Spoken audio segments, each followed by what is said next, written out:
साम्राज्य न्यूज, सामान्यांचा असामान्य आवाज।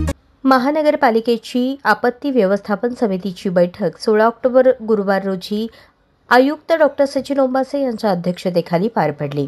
या बैठकीत शहरातील अतिवृष्टीमुळे नाल्यांच्या प्रवाहास अडथळा निर्माण होऊन निर्माण झालेल्या परिस्थितीचा आढावा घेण्यात आला। तसेच भविष्यात अशा परिस्थितीत नागरिकांना होणारा त्रास टाळण्यासाठी तात्काळ आणि दीर्घकालीन उपाययोजना करण्याबाबत सविस्तर चर्चा करण्यात आली। बैठकीदरम्यान संबंधित विभागांनी नाले सफाई, पावसाळी जलनिस्सारण, अतिक्रमण निर्मूलन, आपत्कालीन यंत्रणा सज्जता तसेच अग्निशमन दलाच्या तत्परतेबाबत सादरीकरण केले। आयुक्त डॉक्टर ओंबासे यांनी सर्व विभागांना समन्वय साधून तातडीने कामे पूर्ण करण्याचे निर्देश दिले।